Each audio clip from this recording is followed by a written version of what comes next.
විදු ඇසින් නවලොව නව දැනුම නවමානෙන්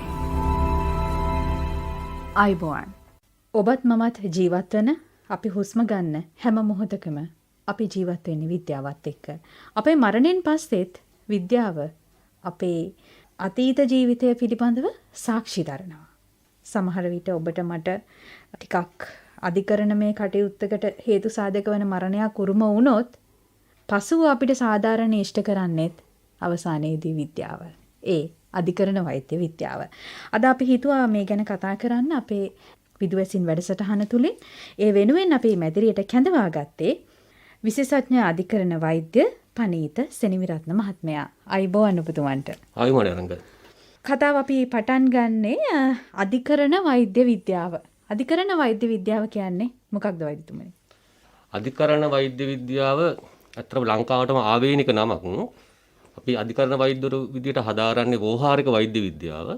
තේරෙන භාෂාවෙන් පැහැදිලි කරනවා නම් රෝහලක් සහ අධිකරණයේ අතර එනම් උසාවිය අතර තියෙන පාලම කිව්වොත් නිවැරදියි. ඒ පාලම අතර සම්බන්ධය ඇති කරන වෛද්‍යවරයා අධිකරණ වෛද්‍යවරයා ලෙස පැහැදිලි කිරීම වඩාත් තේරුම් ගත හැකි ආකාරයක් වෙනවා. තවදුරටත් පැහැදිලි කරනවා නම් අධිකරණ වෛද්‍යවරයෙක් විසින් රෝහල තුල සිදුවෙන සියලුම අධිකරණයට අදාළ කටයුතු උසාවියට තේරෙන ආකාරයට පැහැදිලි කිරීමක් කරන වෛද්‍යවරයා. ඒ කියන්නේ මෙහි විද්‍යාත්මක පසුබිම දැන් මරණයකට පස්සේ මරණයට හේතුව හොයන්න ඒ හේතුව අධිකරණයට වාර්තා කිරීමේ ක්‍රමවේදය සපයන්නේ අධිකරණ වෛද්‍යවරයා. තවදුරටත් ඌනපූර්ණයක් සිදු කරනවා නම් මරණයට සම්බන්ධව පමණක් නොවේ. උදාහරණයක් ගමු අපි පහර දීමකට ලක් වෙනවායි කියලා. කවුරු හරි අධි පහර දීමක් කරනවායි කියලා. ඒ තියෙන තුවාල සම්බන්ධව අධිකරණයට පැහැදිලි කරන්නේ අධිකරණ වෛද්‍යවරයා විසින් තමයි. උදාහරණයක් තව ගමු අපි ලිංගික අතවරයක් සිද්ධ වෙනවායි කියලා. ඒ ලිංගික අතවරය සම්බන්ධවත් අපි සම්පූර්ණ වෛද්‍ය වාර්තාවක් සපයන්නේ අධිකරණ වෛද්‍යවරයා විසින් තමයි. ඒ ආකාරයේ ඉතා විශාල වශයෙන් පැතිරුණු කලාපයක් තුළ අධිකරණ වෛද්‍යවරයා ක්‍රියා කරනවා. ඒ කියන්නේ අධිකරණ වෛද්‍යවරයා විසින් දැන් අපි පුවත්පත්වල මේ සම්බන්ධයෙන් පළවන වාර්තාවල දකිනවා අධිකරණ වෛද්‍යවරයා විසින් සොයාගත් පරිදි මෙය සියදිවි නසා ගැනීමකි. එහෙමත් නැත්නම් සියදිවි නසා ගැනීමක්සේ පෙන්වීමට තැත් කළ මිනීමරුමකි කියලා. මේ වගේ එක් අර පේන දෙයට එහා ගියපු දෙයක් හොයා ගන්න අධිකරණ වෛද්‍යවරයාට හැකියාවක් තියෙනවා. කොහොමද මේක විද්‍යාත්මකව සිද්ධ කරන්නේ අධිකරණ වෛද්‍යවරයෙක්? වචන දෙකකින් කියනවා නිහඬ සාක්ෂි. උදාහරණයක් අපි ගමු පාරේ ඇවිදන් යනවා එරංග. පාර අයිනේ මල සිරුරක් තියෙනවා. ඒකට নানা ප්‍රකාර හේතු මිනිසුන් විසින් දකින්න පුළුවන්. වාහනයක් විසින් හප්පන් ගිහිල්ලා. මෙයා වහ බීලා මැරිලා. මෙයාට පපුව මවරක් හැදලා මැරිලා. ඒ වගේ විවිධාකාර හේතු මිනිසුන් දකින්න පුළුවන්. ඒ මිනිස්සු පණ ඇතුව හිටියා නම් රෝහලකට આવොත් ඒ මිනිස්සයා විසින් ප්‍රකාශයක් කරන මට පපුව කැක්කුමයි කියලා. පාර වැටලා ඉන්න මැරිච්ච මිනිස්සයා එහෙම ප්‍රකාශයක් කරන්නේ නැහනේ. එතකොට අපි අධිකරණ වෛද්‍යවරයා විසින් කරන්නේ අදාළ මරණයට හේතුවක් හොයලා ප්‍රකාශ කිරීම මගින් සාධාරණ කිටු කිරීම. අධිකරණ වෛද්‍ය විද්‍යාව හැඩගැසී තියෙන එසේ. එහෙනම් හේතුවක් ප්‍රකාශ කරන්න බැරි පුද්ගලයෙක්ගේ හේතුවක් හොයන්න අපි විසින් මරණය කපා බලා පරීක්ෂා කිරීම. එරංගගේ කතාව ඇහුවේ සීදී හානි කර ගැනීමක්ද කියලා. තව උදාහරණයක් අපි ගන්නවා නම් මිනිස්සෙක් එලිලා ඉන්නවා. එතකොට ඒකට උපකල්පන දෙකක් තියෙන්න පුළුවන්. එකක් තමයි මරලා ඉල්ලලා වෙන්න පුළුවන්. එහෙම නැත්නම් එයා විසින් සීදී හානි කරගත්තා වෙන්න පුළුවන්. එතකොට අධිකරණ වෛද්‍යවරයාගේ අධිකරණ ඒ ක්‍රියාපටිපාටිය තුලදී මේ දෙක වෙනස් කර ගැනීම හඳුනා ගැනීම හැකියාවක් තියෙනවා. එය සරල වචනෙන් පැහැදිලි කිරීම හැකියාවක් නැහැ. නමුත් අපේ ඇස හුරුයි ඒකට. අධිකරණ වෛද්‍ය විද්‍යාව හුරුයි ඒකට. සහ අපේ තියෙන කැපුම් ශෛලිය ඒකට හුරුයි හඳුනා ගැනීමට. වෙන්වෙන් වශයෙන් හඳුනා ගන්න පුදුමාකාර හැකියාවක් මේ නිහඬ සාක්ෂි හොයා යන අධිකරණ වෛද්‍යවරුන්ට තියෙනවා. ඒ වගේම ස්ත්‍රී පුරුෂ භාවය හඳුනා ගැනීමට අපහසු අවස්ථාවන් වලදී අපි අහලා තියෙනවා ස්ත්‍රී පුරුෂ භාවය හඳුනා ගැනීම සඳහා අධිකරණ වෛද්‍ය ශාස්ත්‍රය තුල භාවිත කරන යම් ක්‍රමවේදයන් කිහිපයක් පිළිබඳව. ස්ත්‍රී පුරුෂ භාවය හඳුනා ගැනීමේ ලංකාව වගේ රටක ඒ තරම්ම ගැටලුවක් නැහැ. නමුත් තායිලන්තය වගේ රටවල එය විද්‍යාත්මක ක්‍රමවලින් ගොඩක් වෙනස්කම් සිද්ධ කරනවා. ඔබතුමිය කිව්වා හරි. ස්ත්‍රී පුරුෂ භාවය හඳුනා ගැනීම සම්බන්ධයෙන් අධිකරණයෙන් අප වෙත ඉල්ලීම් ලැබෙනවා. එය හඳුනා ගැනීම ක්‍රම කීපයකින් අප විසින් සිදු කරනවා. කවුරුත් දන්න බාහිර පරීක්ෂාව. ඉන් අනතුරුව ඥාන පරීක්ෂාව. මේ කාරණා දෙකකින් ස්ත්‍රී පුරුෂ භාව හඳුනා ගැනීම අධිකරණ වෛද්‍යවරයාගේ වගකීමක් ලෙස සැලකෙනවා. මම කියන්නේ මේ වෛද්‍යතුමනි අර දැන් සමහර විට විකෘති වෙලා එහෙමත් නැත්නම් පිලිස්සිලා එහෙම හමු වෙන මලසිරුරු වල ස්ත්‍රී පුරුෂ භාවය හඳුනා ගැනීම සඳහා භාවිත කරන ක්‍රම තියනවාද? මෙහිදී සිදුවන්නේ සාමාන්‍ය මිනිස්සෙක් හඳුනා ගන්න ආකාරයේ වලින් එහාට ගිය ක්‍රියාදාමයක් ගැන ඔබතුමිය අහනවා ඇත්තේ මම හිතන්නේ. එතකොට ස්ත්‍රී පුරුෂ භාවය හඳුනා ගැනීම වෙදී අපි භාවිතා කරන්නේ අදාළ පුද්ගලයාගේ අස්ථි පරීක්ෂා මගින්.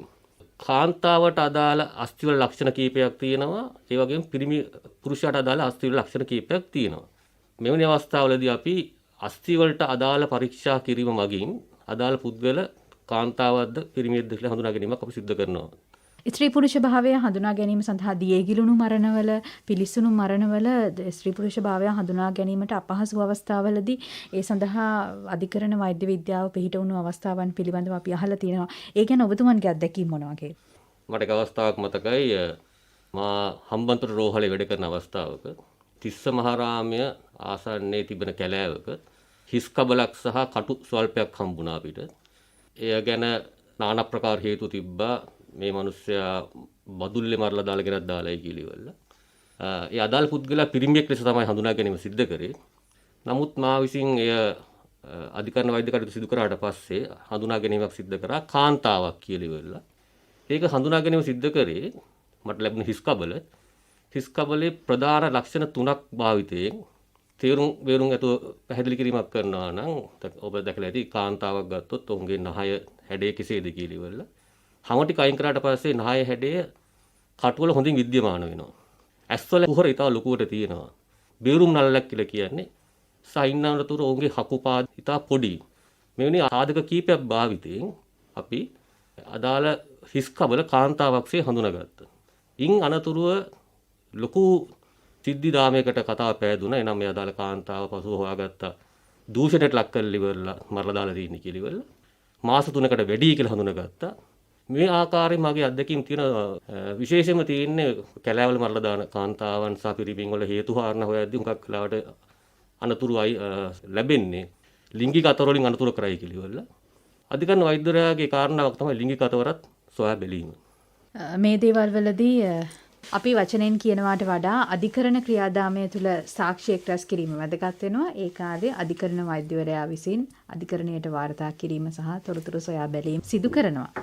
වෛද්‍යතුමනි, දරුවන් සම්බන්ධයෙන් ඉතා සංවේදී සිදුවීම් අපිට සිද්ධි වශයෙන් කතා කරන්න පුළුවන් සිදුවීම් අපි අහලා තියෙනවා. ඒ සම්බන්ධයෙන් අධිකරණ වෛද්‍යවරුන්ගේ මැදිහත් වීම මුල් අවස්ථාවේදී සමහර විට ප්‍රවෘත්ති මැවෙන්නේ කතාවට හාත්පසින්ම වෙනස් විදියට. නමුත් අධිකරණ වෛද්‍යවරයාගේ කාර්යභාරය තුළ ඒවා වඩාත් නිවැරදි ලෙස තේරුම් බේරුම් කරගන්න හැකියාව ලැබෙනවා. ඒ සම්බන්ධයෙන් තියෙන අත්දැකීම් සහ කොහොමද එවැනි පරීක්ෂණ කටයුතු සිද්ධ වෙන්නේ?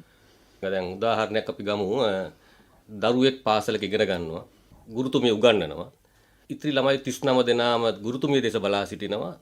එක ළමෙක් පමණක් අසල ඇති ජනේලය දෙස බලා ඉන්නවා. දරුවාගේ ක්‍රියාකාරීත්වය වෙනස්. ගුරුතුමියගෙන් ඇහුවම කියනවා පහුගිය මාස 3 ඉඳන් දරුවාගේ අධ්‍යාපන කටයුතු සෑහෙන පහළ මට්ටමක තියෙන්නේ කියලා ඉවල. හඳුනාගත හැකි සාධකයක් දරුවාගේ වෙනස් වීම. දරුවාගේ වෙනස් වීමට හේතු කාරණා හොයන් යනකොට විවිධාකාර හේතු වෙන්න පුළුවන්. එක කාරණාවක් තමයි දරුවා අපචාරයට ලක්වීම. මේ සියලුම දරුවන් අපචාරයට ලක් වූ දරුවන් ළමා ආරක්ෂක අධිකාරිය හරහා පොලිසිය හරහා අධිකරණ වෛද්‍යවරයා වෙත ලැබෙනවා. මාගේ අත්දැකීම් කියනකොට මේ සම්බන්ධයෙන් තවදුරටත් අපි දරුවන් ගැන රෝග ඉතිහාසය විමසද්දී දරුවාගේ ළඟම ඥාතීන් සිදු කර අතවර පහර දීම්, ලිංගික අපචාර, නොසලකා හැරීම නිසා සිදුවන මානසික විපර්යාස ආදී විවිධාකාර හේතු අපි දරුවන්ගෙන් දකිනවා. ඔබ කිව්වාගේ අති බහුතරයක් ලංකාවේ ළමා අපචාර, ශාරීරික පහර දීම් සහ ලිංගික අපචාර ලෙස බෙදා වෙන් කරන්න පුළුවන්. ඒවා කොහොමද හඳුනගන්නේ? ශාරීරික පහර දීම් සමහර විට දරුවන් සාක්ෂි දෙන්නේ නැහැ. දරුවන් වචනයක්වත් කටින් පිට නොකරන දරුවන් සම්බන්ධයෙන් පවා සත්‍ය තත්ත්වය හොයාගන්න විද්‍යාත්මක ක්‍රමවේද තියෙනවද වෛද්‍යතුමනි? මා උදාහරණයකින් පටන් ගන්නම් ගරංග.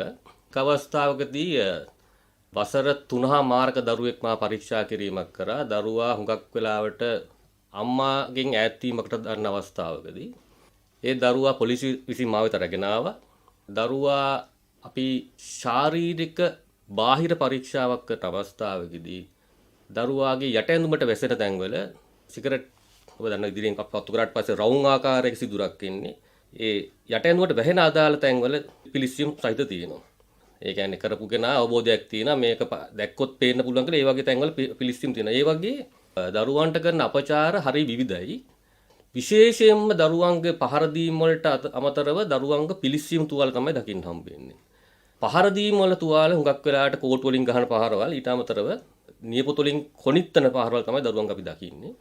මේ ශාරීරික අපයෝජන සම්බන්ධව ලිංගික අපයෝජන ගැන කතා කරනවා නම් තමන්ගේ ළඟ සිටින ගෙදරම සිටින පුද්ගලයන් අති වෙන ලිංගික අපචාර. මට උදාහරණ සෑහෙන මැවෙන මේ සම්බන්ධයෙන් විශේෂයෙන්ම කුඩා දරුවන්ගේ අප දකිනවා ළඟ සිටින සීයලා වගේ කට්ටියකින් සිදුවන අපචාර විශේෂයෙන්ම ඇඟිලි ප්‍රවේශයන් ඇඟිලි වගින් කරන ප්‍රවේශ තවත් වැඩිහිටි දරුවන්ට ගත්තොත් එහෙම බාප්පලා විසින් කරන ප්‍රශ්න මේ සියලුම දේවල් අපි හඳුනා ගැනීම කරන්නේ කන්‍යා පටල පරීක්ෂාවක් කරා අධිකරණ වෛද්‍යවරයෙක්ට ඉතා පහසුවෙන් හඳුනා ගැනීම හැකියාවක් තියෙනවා කන්‍යා පටල පරීක්ෂාවක් මගින් ලිංගික ප්‍රවේශයක් සිදු වෙලා තියෙනවාද කියලා. දැන් එහෙම වෙලාවක ඒ සිදු කළ පුද්ගලයාගේ වයස් සීමාව ඔහු පවුලට සම්බන්ධ වැඩිහිටි පුද්ගලයෙක්ද මැදිවියේ පුද්ගලයෙක්ද එහෙමත් නැත්නම් බාල වයස්කරුවෙක්ද එහෙම හඳුනා ගන්න අධිකරණ වෛද්‍ය විද්‍යාවට පුළුවන් කමක් තියනවද වෛද්‍යතුමනි? කරපු පුද්ගලයා හඳුනා ගැනීමට හැකියාව තියෙනවා. අලුත් අවස්ථාවදී රැගෙන આવොත් විශේෂයෙන්ම ලිංගික ප්‍රවේශයක් තුලදී අපි ගන්න සාම්පල් පැය 72ක් යනකම් ඉතා වැදගත්. ඒ පැය 72ක් තුලදී අපිට DNA පරීක්ෂා මගින් අදාළ පුද්ගලයා හඳුනා ගැනීම හැකියාව හොඳටම තියෙනවා. ඊට අමතරව අදාළ දරුවාගේ ශරීරය තුල විශේෂයෙන්ම අදාළ ඒ ප්‍රශ්න ඇති කරන පුද්ගලයා විසින් ඇති කරන තවරණ කෙල මගින් අපිට හඳුනා ගැනීම හැකියාව තියෙනවා. ඒ අපි කියන්නේ පොසිටිව් අයිඩෙන්ටිෆිකේෂන් කියලා. ඒක පුද්ගලයා හරි ආකාරයෙන්ම හඳුනා ගැනීම හැකියාව තියෙනවා. ඊට අමතරව අපිට දල ප්‍රෙඩික්ෂන්ස් කරන්න පුළුවන් අපිට කවුද මේක කරේ කියලා ඉවරලා හඳුනා ගැනීම හැකියාව තියෙනවා. ඔබගේ ප්‍රශ්නෙට උත්තර දෙනවා නම්. හඳුනා ගැනීමේ ක්‍රමවේදය කොහොමද? ඒ කියන්නේ ඒ සඳහා භාවිත කරන විශේෂිත ක්‍රමවේද තියනවාද? සමහර විට අදාළ පුද්ගලයා මියගොස් තිබෙනවා නම් ඒ සම්බන්ධයෙන් ක්‍රියා කරන්නේ කොහොමද? අපි විද්‍යාත්මක හොඳ ප්‍රශ්නයක් අතර මෙරන් ගැහුවේ. දැන් ජීවි පුද්ගලයෙක්ගේ DNA රඳා පැවතීම දල වශයෙන් දවස් 3ක් වගේ වෙනවා. දැන් ඔබතුමිය ඇහුවේ මරුණු අයගේ කෙසේද කියලා. සාමාන්‍යයෙන් මරුණු අයගේ DNA යෝනි මාර්ගය තුල පැවතීම ඊට වඩා වැඩි කාලයක්. දවස් 7-10 අතර අතරම විද්‍යාත්මක පරීක්ෂණ වගේ පිටරට කරපු ඒවා තියෙනවා. දවස් 14 DNA තීච්චේව තියෙනවා. ඒ DNA කියන්නේ ශුක්‍රාණුවක හිසේ තියෙන DNA ප්‍රමාණය. ඒ හඳුනා ගැනීම හැකියාව දවස් 14ක් දක්වා යන්න පුළුවන් මළගිය අයෙක්ගේ. ඒ නිසා හඳුනා ගැනීම කල්ගත වුවත් මරණයක වුවත් කළ හැකියි.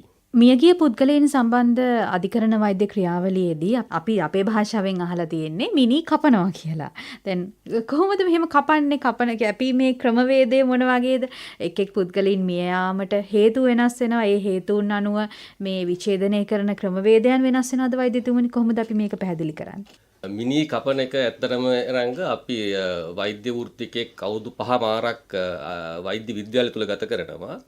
එයින් අවුරුදු 2කමාරක්ම මිනි තමයි කපන්නේ. ඒ කියන්නේ මිනිස්සෙක් කපල මට ඇත්තට මිනිහෙක් වෙන වචන සමා වෙන්න. ඒ කියන්නේ දේහයක් කපල ඉවරලා අපි අදාළ පුද්ගලයාගේ නහර ගමන් කරන්නේ කෙසේද, අවයව පිහිටන්නේ කෙසේද ආදී සාමාන්‍ය ආකාරයේ කෙසේද කියලා අපි හඳුනා ගැනීමක් සිද්ධ කරනවා. දැන් ඔබගේ ප්‍රශ්නයට එනවා නම් හඳුනා නොගත් හේතුවක් ඇති මරණයක් අපිට හම්බ වුණොත් අපි නිහඬ සාක්ෂි සොයද්දී ඇහැට හුරුයි කලින් සාමාන්‍ය දේහයක් කෙසේද කියලා ඉවරලා. මරණාකාර කීපයයි. කෙනෙක් මරණය සිද්ධ වෙන්න අමාරු ඇඟිල්ලක් කැපිලා නේද? එතකොට දැන් අපි හිස් කබලක් තියෙනවා, උරස් කුහරයක් තියෙනවා, සහ උදර කුහරයක් තියෙනවා. විශේෂයෙන්ම මේ ස්ථාන තුනේ ඇතිවන වෙනස්කම් වලින් තමයි මරණය සිද්ධ වෙන්නේ.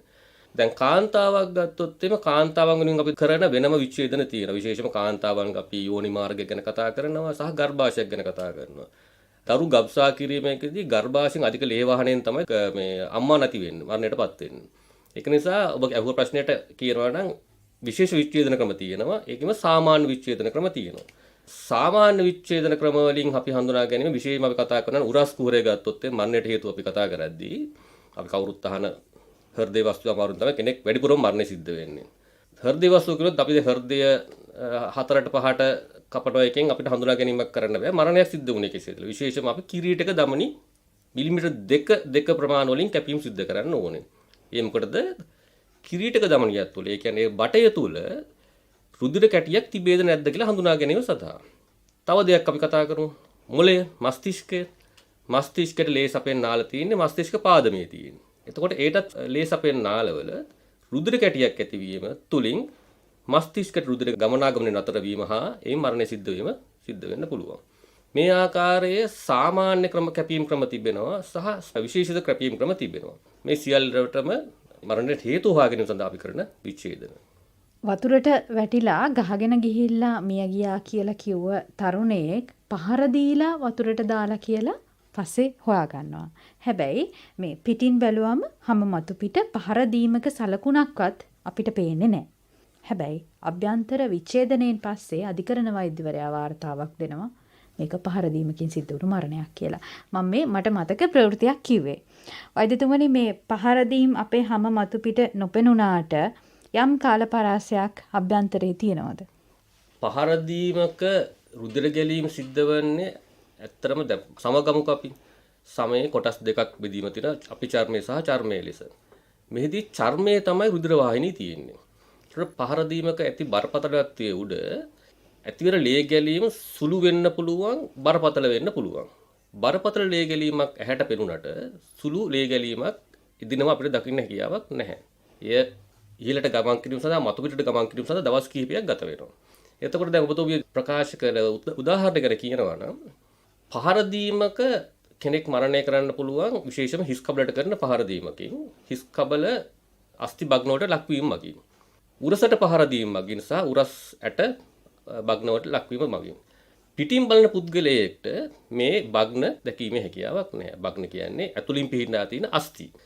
එම නිසා එය අධිකරණ වෛද්‍යවරයෙක් කරහා කරන විච්ඡේදන මාර්ගයෙන් පමණයි හඳුනා ගැනීමක් තියන්න පුළුවන්. බැලූ බැල්මට බලට පේන්න පුළුවන් දියේ ගිලීමක් ලෙස. නමුත් අධිකරණ වෛද්‍යවරයා විසින් කපා බලා පරීක්ෂා කරන විට අභ්‍යන්තර අස්ථි භග්න හඳුනා ගැනීමේ හැකියාවක් තියෙනවා. ඒක තමයි මාධ්‍ය මුලින් ප්‍රකාශ වෙන හඳුනා ගැනීම ජලයේ ගිලීමක් ලෙස ඉන් අනතුරුව කරන පශ්චාත් මරණ පරීක්ෂණයේදී මිනිමරුමක් ලෙස වෙනස් වෙන්න හේතුව.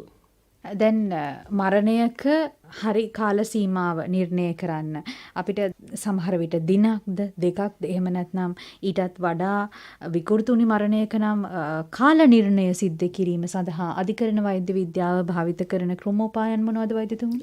අපි මේ ඉංග්‍රීසියෙන් හඳුන්වන්නේ time since death කියලා. ඉතාම වැදගත් මාතෘකාවක් විශේෂයෙන්ම අපි අධිකරණ වෛද්‍යවරුන් විදිහට උසාවියට ගියාට පස්සේ උසාවියේදී ගරු විනිසුරුතුමියන් අපි අසන්නේ ඔය ප්‍රශ්නේ ඉතා වැදගත් ප්‍රශ්නයක්. එතකොට කාල නිර්ණය ක්‍රම කිහිපයක් තිබෙනවා.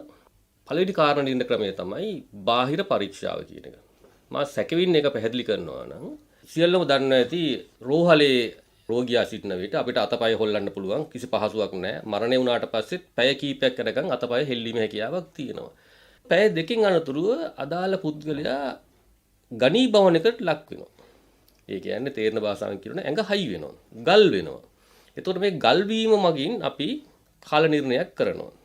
ඉන් අනතුරුව ගත්තොත් එම රුධිරය ශරීරය තුළ තැන්පත් වීම කියන කාරණාව තුළදී පැය 12කින් අනතුරුව තැන්පත් වූ රුධිරය ආයි හෙල්ලීමේ හැකියාවක් නැහැ. මේ හරිය පහසුවෙන් හඳුනා ගන්න පුළුවන් කාරණාවක් තමයි අපි කෙනෙක් මරලා ඉවරලා එල්ලුවොත් එහෙම පැය 12කට පස්සේ අපිට පහසුවෙන් කියන්න පුළුවන් මෙයා කලින් හිටපු ඉරියව්ව කෙසේද කියලා ඉවරලා.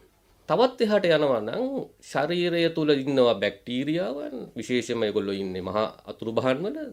ඒගොල්ලෝ පැය 12න් පස්සේ ඒගොල්ලන්ගේ වැඩ පටන් ගන්නවා. ඒ කියන්නේ ඇඟ කුණු වෙන්න පටන් ගන්නවා.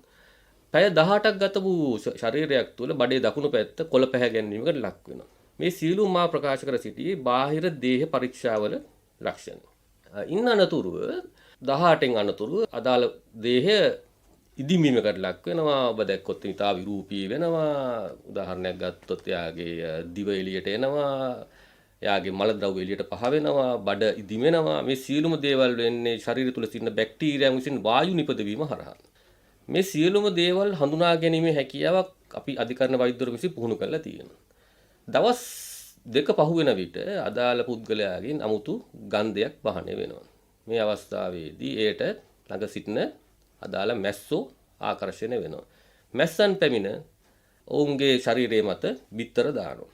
පණුවන් ඇති වෙනවා. පණුවන් ඊට පස්සේ මැස්සන් බවට පත් වෙලා යන මේක ඒ ශරීර ක්‍රියාදාමයේ වියෝජන ක්‍රියාවලිය. මේ වියෝජන ක්‍රියාවලිය තමයි දෙවෙනි ක්‍රියාවලිය අපි දේහයක් කොච්චර කලකින්ද මරණය සිද්ධ වෙලා තියෙන කියලා හඳුනා ගැනීම. දවස් 5-6 ගත වෙන විට අදාළ පුද්ගලයාගේ මස් දියවීමකට ලක් වෙලා කටු පෑදෙන්න ගන්නවා. දවස් 14ක් වෙනකොට කටු පේන්න ගන්නවා. මේ තුන්වෙනි ක්‍රමය. අස්සි පංජරය අපිට දකින්න හම්බවීම කාරණාව. මේ තමයි වියෝජන ක්‍රියාවලියේ භාවිතාවෙන් දේහයක් සාමාන්‍ය ආකාරයෙන් තිබ්බොත් එimhe වියෝජන ක්‍රියාවලිය සහ දේහේ බාහිර ලක්ෂණ භාවිතයෙන් අපි මේ මරණය සිදුලා තියෙන කොච්චර කාලයක්ද කියලා හඳුනා ගැනීමේ ක්‍රියාවලිය. අභ්‍යන්තර ක්‍රමයක් තියෙනවා ඒ රංගමේකෙදී. වෛද්‍යතුමනි අභ්‍යන්තර ක්‍රම ගැන අපිට ටිකක් වැඩිදුර විස්තර කතා කරන්න සිද්ධ වෙන හින්දා අපි ඒ ගැන ලබන සතියේ කතා කරමු. අද අපි වැඩසටහන වෙන් කළේ අධිකරණ වෛද්‍ය විද්‍යාව පිළිබඳව කතා කරන්න. නිහඬ සාක්ෂිකරුවන් ඔබේ මගේ ජීවිතවල අසාධාරණයට එරෙහිව සමහර විට අපේ ජීවිතයේ අවසාන මොහොතේ සාධාරණ ඉෂ්ට කරන්න හේතු වෙන්නේ මේ නිහඬ සාක්ෂිකරුවන්. විශේෂඥ අධිකරණ වෛද්‍ය පනීත සෙනවිරත්න මහතායි විදුවැසින් වෙනුවෙන් අද මැදිරියට පැමිණියේ. බොහොම ස්තුතියි ඔබතුමන්ට. නිෂ්පාදන සහාය ලබා දුන්නා විදුවැසින් වෙනුවෙන් ඉන්දුනීල් උපමාලිකා, මම රංගා හංසමාලි මීගස්තෙනිය. විදුවැසින් මාරිස්ටලා ප්‍රනාන්දුගේ නිෂ්පාදනය.